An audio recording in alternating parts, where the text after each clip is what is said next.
조지아주에서 있었던 한국인 체류자에 대한 집단 체포, 대단히 유감스러운 일이고, 네.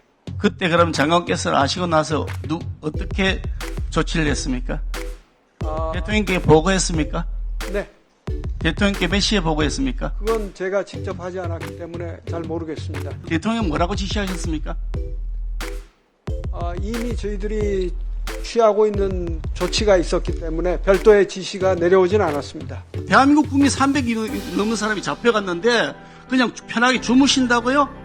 그게 대통령으로 살 직책에 맞는 것이냐 이겁니다. 아직 이 사태가 해결 안 된 날 오후에 대통령이 인천 용현동 전통시장 방문했습니다.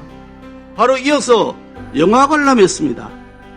그리고 대통령의 메시지는 대통령이 직접 하지도 않았습니다. 여기 보시면 활짝 웃는 모습이 사진에 있습니다. 대통령께서 활짝 웃으시는 모습이 좋긴 하겠지만 이 상황에서 대통령이 지금 웃어야 될 상황입니까? 우리나라 국민이 지금 300명이 붙잡혀서 어찌 될지도 모르는 상황인데 이 대통령의 조치가 매우 부적절하다. 적어도 대한민국 대통령이라 그러면 트럼프 대통령이 전화를 하고 그에 대해서 대한민국 국민들의 안전과 생명 지켜달라고 하고 700조를 투자를 했는데 어떻게 이럴 수 있냐고 강력하게 항의하는 그것이 대통령이죠. 대한민국 국민들의 생명과 안전에 관한 문제를 300명이 넘는데 대통령이 잠을 주무시고 있어도 되겠냐는 거죠. 제가 이해가 안 되는 것은 왜 한미 정상회담할 때 700조라는 어마어마한 돈을 투자할 때 이 오랫동안 문제가 되었던 비자 문제 왜 제시를 안 했습니까? 왜 재계약을 해달라고 그랬습니까? 해달라고 요청을 했습니까? 큰 틀에서 MOU를 만드는 방향에 대해서만 협의가 이루어졌기 때문에 1년 이상 후원 문제입니다. 이 비자 문제는요. 일할 수 있는 비자 문제는. 미국에서야 원하지 않겠지만 우리는 원하는 것이 아닙니까? 해결해달라고 요구를 해야지 왜 요구를 안 했냐라고 묻는 겁니다. 김기현 의원님 질의해 주시기 바랍니다.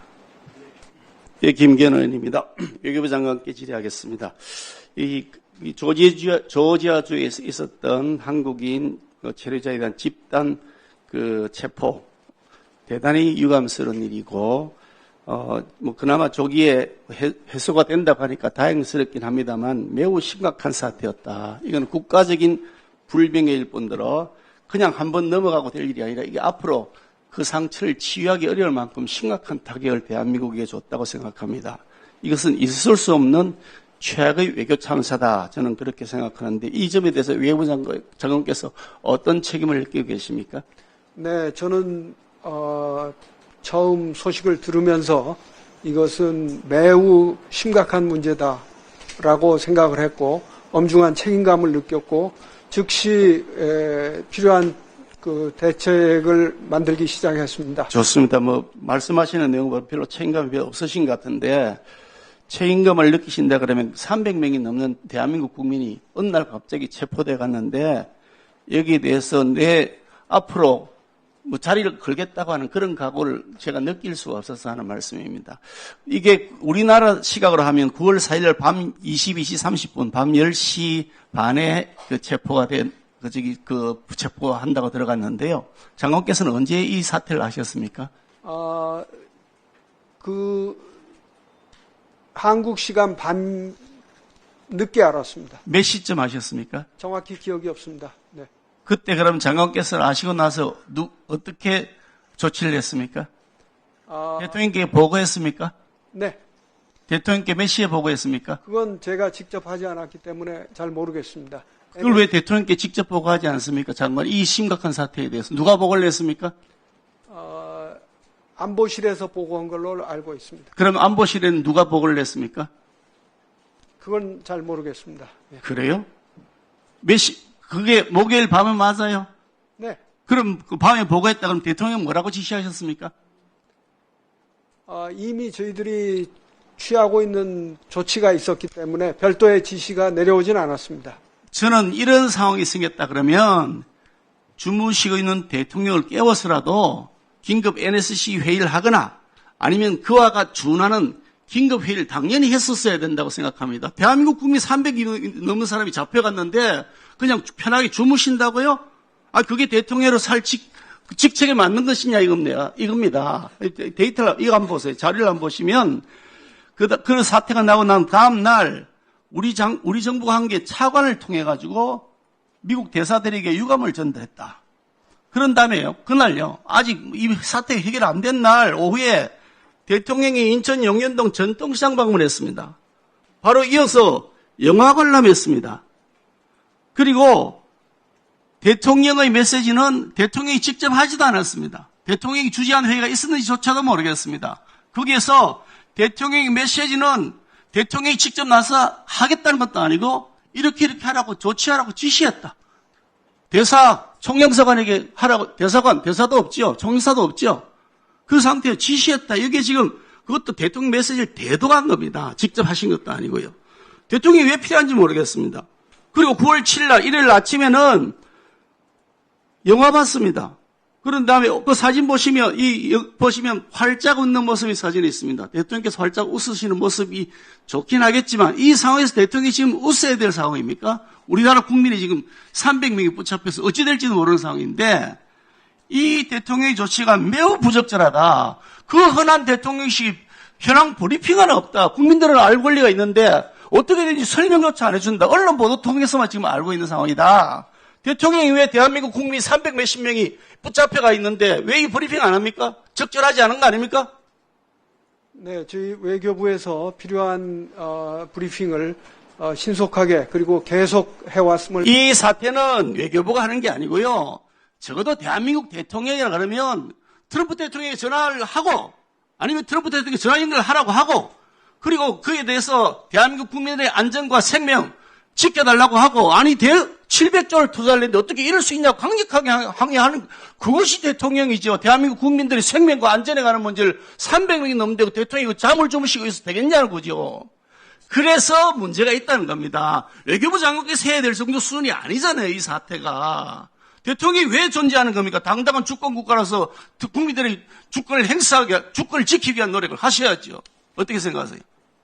네, 저희는 그 사건 직후부터 현장에서 또 워싱턴에서 필요한 모든 조치를 적절하고 즉각적으로 취했다는 점을 말씀드립니다. 예, 수고하셨습니다. 다음 인요한 의원님 질의해 주십시오. 트럼프 대통령이 이번 8월 25일 날 한미 정상회담 직전에 올렸던 트위터 X에 올렸던 글입니다. 잘 알고 계실 겁니다. 한국에서 무슨 일이 일어나고 있는 것인가? 숙청 또는 혁명이 일어나는 것 같아 보인다. 그런 상황에서는 우리가 그것에 사업을 할 수 없다. 이렇게 했고요. 그리고 뉴트 깅그리치라고 하는 미 하원 전 의장, 공화당 사람이죠. 여기에 보면 최근 이재명 정부가 정치 종교에 대한 전면적인 탄압을 한다. 숨막힐 지경이다. 새 정부가 정치적 반대자와 다음 PT 올려주세요. 정치적 반대자와 종교적 자유 옹호자를 탄압한다. 대규모로 보수 및 종교 지도자를 압수수색을 했다. 모욕적이고 위협적인 일이다. 미국의 사전 통보 없이 합동 공군기지의 한국 측 구역에 대한 급습을 감행할 정도로 오만했다. 이런 글을 올렸습니다. 이게 그냥 단순하게 일회성으로 일어나는 것이 아니다라는 생각을 저는 하는데 이번 조지아주에서 있었던 집단 체포 사건 이것이 단순한 법적 함의가 있는 것만이 아니라 정치적 함의도 있을 수 있다라고 아까 장관께서 답변하셨는데 그런 생각에 여전히 지금 변함이 없으신 거죠? 지금 이런 사안과는 무관하다고 확신하고 있습니다. 예, 장관께서 확신한다고 해서 사실이 달라지긴 안 하겠지. 장관이 확신한다고 해서 사실이 달라지는 건 아니니까요. 외교를 하시면서 국익을 극대화하기 위해서는 항상 최악의 경우를 우리가 상정해야 되는 겁니다. 그렇게 희망 고문하시면 어떡해요? 앞으로 또 재발할 수 있는데 지금 걱정되는 게 이런 겁니다. 지금 한국 전문가를 보내서 미국 전문가를 교육시켜달라 그러는데 저는 어떻게 들리냐면 이제 너희들 맛봤지? 이제 전문가 보내서 우리에게 기술 이전해. 라고 저는 들립니다, 해석이. 그래서 이 기술 내주려고 나면 다 벗겨주고, 다 갖다 주고, 대한민국 어떻게 살아갈 겁니까? 그런데 제가 이해가 안 되는 것은 왜 한미 정상회담 할 때 700조라는 어마어마한 돈을 투자할 때 이 오랫동안 문제가 되었던 비자 문제 왜 제시를 안 했습니까? 왜 제기하고 해달라고 그랬습니까? 해달라고 요청을 했습니까? 네, 그 문제는 앞서 말씀드린 바와 같이 큰 틀에서 MOU를 만드는 방향에 대해서만 협의가 이루어졌기 때문에 별도로 이 구체적인 이런 문제는 논의가 되지 않았다고 말씀을 드리고요. 앞서 말씀드린 트위터에 올라온 그것은 트럼프 대통령도 사실 정상회담으로 들어가기 직전에 우리 이재명 대통령께 페이크 뉴스, 저것은 페이크 뉴스라고 얘기를 했을 뿐만 아니라 정상회담 장소에서도 그랬고 이것이 별것 이런 것이 받았지만은 그런 것이 아니다라는 얘기를 분명히 우리 측에게 했다는 점을 말씀드리겠습니다. 장관께서는 늘 그렇게 희망적인 부분만 보시는데 트럼프 대통령은 나중에 이야기하자면서 또 여운을 남기는 의미심장한 발언을 또 같이 했습니다. 그렇기 때문에 외교를 가장 최악의 상황을 대비해서 해야 한다는 것이 제가 한 말씀이고요. 특히 좀 전에 아니 거기서 왜 10년 이상 묵은 문제입니다. 이 비자 문제는요. 일할 수 있는 비자 문제는. 거기에서 미국에서야 원하지 않겠지만 우리는 원하는 것이 아닙니까? 해결해달라고 요구를 해야지 왜 요구를 안 했냐라고 묻는 겁니다. 다음 사